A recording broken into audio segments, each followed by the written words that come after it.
తాకట్లో ఉన్న మీ బంగారాన్ని విడిపించి ఆ రోజు ఆన్లైన్ రేటుకి కొంటాం. Sharma gold company. శ్రీమాత్రే నమః. శ్రీ గురుభ్యో నమః. తదుపరి మిథున రాశి. జూన్ నెలలో మిథున రాశి వారికి సంబంధించి ఎలా ఉంది అనే విషయాన్ని ఇప్పుడు తెలుసుకుందాం. మిథున రాశి వారికి నిజం చెప్పాలి అని అంటే చాలా అదృష్టవంతులు. ఏంటండి అదృష్టవంతులు అంటారు?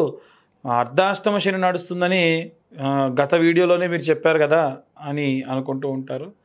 నిజమండి, నిజంగా అదృష్టవంతులు. ఎందుకంటే అర్ధాష్టమ శని ఉన్నప్పటికీ వీరికి లగ్నంలో అంటే గోచార రీత్యా వీరి యొక్క మిథున రాశి లోపలికి గురుగ్రహం యొక్క సంచారం అనేది ఉంది. ఒక్కసారి గురువు వస్తే సంవత్సరం పాటు ఈ యొక్క రాశిలో ఉంటాడు, కదలడు. ఇంకొక విషయం ఏంటంటే గడిచిపోయిన నెలలో అంటే మే నెలలో మనకు 15వ తారీఖు నుండి 27వ తారీఖు వరకు సరస్వతి నది పుష్కరాలు జరిగినాయి. అయితే దానికి దీనికి ఏంటి అంటారేమో, ప్రతి నదికి కూడా ఒక రాశి, ప్రతి ఒక్క నదికి ఒక రాశి ఉంటుంది. రాశిని ఉత్పాదన చేసుకుంటూ ఉంటుంది. ఆ రాశి ఏంటి అంటే మిథున రాశి. సో మిథున రాశి వాళ్ళు జస్ట్ అలా వెళ్ళి పుష్కర స్నానం చేస్తే చాలన్నమాట. వాళ్ళకున్న దోషాలని ఇప్పుడు తెలిసి చేసినా తెలియక చేసినా జాతకరీత్యా ఉన్న దోషాలు పోతాయి. దాంతోపాటు ఇప్పుడు గురుగ్రహం రావడం వల్ల శని అర్ధాష్టమంలో ఏమేం చేద్దాం అనుకుంటున్నా గురుగ్రహం దాన్ని ఆపేస్తుంది, కాస్త కంట్రోల్ చేస్తుంది. ఎందుకంటే శని గురువు అంటే శనికి చాలా రెస్పెక్ట్. ఒక్కసారి ఆయన గనక ఆగు అని అంటే ఆగేస్తాడు. కాబట్టి అర్ధాష్టమంలో వీళ్ళకి జరగాల్సిన ప్రాబ్లమ్స్ మ్యాక్సిమం 1 year వరకు జరగవు. జరిగినా అంత సివియర్గా ఉండవు. ఆ 1 year తర్వాతకి శని మళ్ళీ చేంజ్ అయిపోతాడు. ఆబ్వియస్గా వీళ్ళకి ఆ ప్రాబ్లం అనేది సాల్వ్ అవుతుంది. అందుకు నేను అదృష్టవంతులని చెప్పాను. అయితే ఈ రాశి వారికి విద్యార్థి దశలో ఉన్నవారు చాలా ఆహ్లాదంగా ఉంటారు. గృహిణులు కూడా బంగారం కానీ నగలు కానీ, చాలామంది లక్కీ డ్రాస్లో బంగారం రావడం అంటారు, ఈ రాశి వాళ్ళకి రావచ్చు. బంగారం కానీ నగలు కానీ ఏవైనా సరే వీళ్ళు పర్చేస్ చేసి దాని మీద మళ్ళీ లోన్కి వెళ్ళి బంగారం రేటు పెరిగిన తర్వాత మళ్ళీ వాటిని రిటర్న్ బ్యాక్ తీసుకొని మళ్ళీ బంగారం కొనుక్కునే అవకాశం ఉంటుంది, లేదా వస్తువులు కొనుక్కునే అవకాశం ఉంటుంది, లేదా ఏదైనా ఒక ఎసర్ట్ లాంటిది, ల్యాండ్ లాంటిది కొనే అవకాశం ఉంటుంది. అప్పు చేసే తీసుకుంటారు, నో డౌట్ దాంట్లో. కానీ దీనివల్ల ఏమవుతుంది అని అంటే రాబోయేటువంటి రోజులలో మీరు ఈ టైంలో చేసినటువంటి పనులన్నీ కూడా ముందు చాలా బాగుంటాయి, మీకు మంచి లైఫ్ని ఇస్తాయి. సో ఈ టైం అనేటువంటిది మిథున రాశి వారికి చాలా బాగుందని చెప్పొచ్చు. ఒకే ఒకటి ఏంటంటే మనమే కర్త కర్మ క్రియగా ఉన్నటువంటివన్నీ కూడా బాగానే ఉంటాయి. ఇక్కడ కర్త కర్మ క్రియ మనం కానిది ఎవరు అంటే ఒక్క ఉద్యోగస్తులు మాత్రమే. కాబట్టి మిథున రాశిలో ఉన్న ఉద్యోగస్తులు మాత్రం మీ యొక్క బాస్ చెప్పినట్టుగా చేస్తే ఏం కాదు. కానీ అంటే నేను చెప్పేటువంటిది ఒక ఏదో అఫీషియల్గా ఆఫీస్లో ఉన్నటువంటి ఒక ఉద్యోగస్తుల గురించే కాదండి.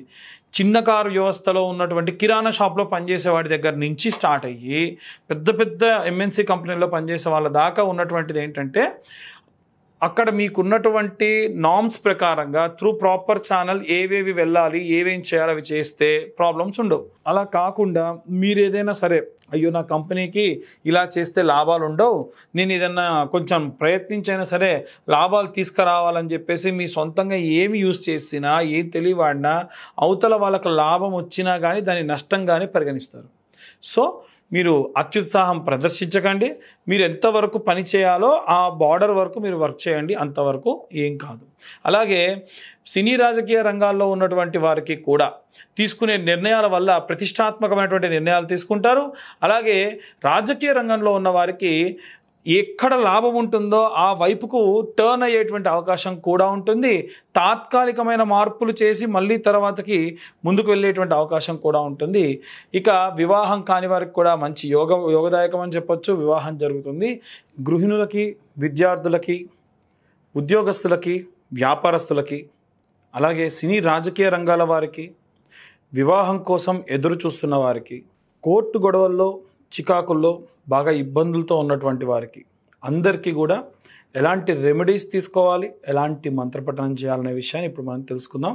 వాస్తవంగా అందరికీ కలిపి ఒకే ఒక రెమెడీస్ బాగా వర్తిస్తుంది.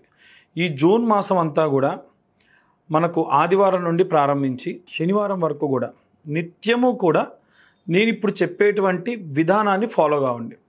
చాలా చాలా మంచి రిజల్ట్ ఇస్తుంది. ప్రప్రథమంగా ఆదివారం నాడు చాలా లిమిటెడ్గా మీకు ఈ యొక్క ఖర్చు అనేటువంటిది ఉంటుంది.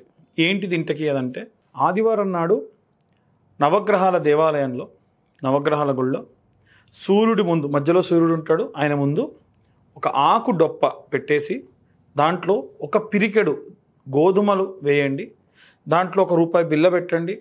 అలాగే కొత్త మట్టి ప్రమిదలో దీపం వెలిగించండి. వీలైతే దీపంకి వేసేటువంటి ఒత్తి ఎరుపు రంగులో ఉండాలి, లేదా ఆవు నెయ్యి కుంకుమ కాస్త కలిపి గనక మీరు దీపం వెలిగిస్తే ఆ జ్యోతి కొంచెం ఎరుపుగా వెలుగుతుంది. ఇలా చేసి ప్రదక్షిణలు 21 ప్రదక్షిణాలు చేయాలి. అయితే 21 ప్రదక్షిణాలు మీరు సవ్యంగా చేయండి. తర్వాతకి 6 ప్రదక్షిణాలు అపసవ్యంగా చేయండి. మనకు ఉన్నటువంటి నవగ్రహాలకి ఒక్కొక్క గ్రహానికి 3 ప్రదక్షిణాలు చేయాలి. అయితే సూర్యుడి నుండి మనకి శని వరకు సవ్యంగా అంటే క్లాక్ వైజ్ డైరెక్షన్లో ప్రదక్షిణాలు చేయాలి. మిగిలినటువంటి రాహువుకు కేతువుకు 6 ప్రదక్షిణాలు యాంటీ క్లాక్ వైజ్ చేయాలి. మొత్తం 27 ప్రదక్షిణాలు చేయాలి. 21 ప్రదక్షిణాలు సవ్యంగా చేయండి, 6 ప్రదక్షిణాలు అపసవ్యంగా చేయండి. ఇలా ఆదివారం నాడు నుంచి స్టార్ట్ చేయండి. సోమవారం నాడు ఒక పిరికెడు బియ్యం ఆకుడొప్పలో వేసి ₹1 బిల్ల పెట్టేసి సేమ్ మళ్ళీ ఒక కొత్త మట్టి దీప ప్రమిద, మట్టి ప్రమిద అంటే ఇంత చిన్నదేం సరిపోతుందండి. ఆ మట్టి ప్రమిదలో ఆవు నెయ్యి లేదా నువ్వుల నూనెతోని దీపారాధన చేయండి. అదే మంగళవారానికి వచ్చేసరికి కుజగ్రహానికి ముందు కందిపప్పు లేదా కందులు ఆకుడొప్పలో వేసి ₹1 బిల్ల పెట్టేసి చిన్న దీపారాధన చేయండి. అలాగే బుధవారం నాటికి వచ్చేసి ఈశాన్య భాగంలో బుధగ్రహం ఉంటుంది.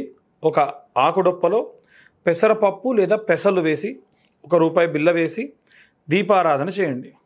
అలాగే బృహస్పతి గ్రహానికి గురువారం నాడు బృహస్పతి గ్రహం అంటే నార్త్ సైడ్ మధ్యలో ఉంటాడు. ఆయన దగ్గర ఆకుడొప్పలో శనగలు వేసి దాంట్లో ₹1 కాయిన్ పెట్టేసి దీపారాధనకు చిన్న మట్టి ప్రమిద దాంట్లో ఒత్తి వేసి వెలిగించండి. మీరు ఎప్పుడు దీపారాధన చేసినా తూర్పు లేదా పడమర చూడాలి తప్ప ఉత్తర దక్షిణాలు చూడకుండా ఉండే ప్రయత్నం చేయండి. అలాగే శుక్రవారం నాటికి వచ్చేసి బొబ్బెర్లు తీసుకొని ఒక ఆకుడొప్పలో పిరికెడు బొబ్బెర్లు మాత్రమే వేసి ప్రాచ్య దిగ్భాగము అంటారు, అంటే తూర్పు భాగంలో శుక్రగ్రహం ఉంటాడు, 3 గ్రహాలు ఉంటాయి మధ్యలో. ఆ గ్రహం దగ్గర ఈ ఆకుడొప్పలో ఈ ₹1 బిల్ల పెట్టేసి శుక్రవారం నాడు దీపం వెలిగించండి. శనివారం నాడు నువ్వుల నూనె, పడమర దిక్కున మనకి 3 గ్రహాలు ఉంటాయి, అందులో మధ్యలో ఉండేటువంటి గ్రహమే శనేశ్వరుడు. కాబట్టి మట్టి ప్రమిదలో దీపం నువ్వుల నూనెతో వెలిగించాలి.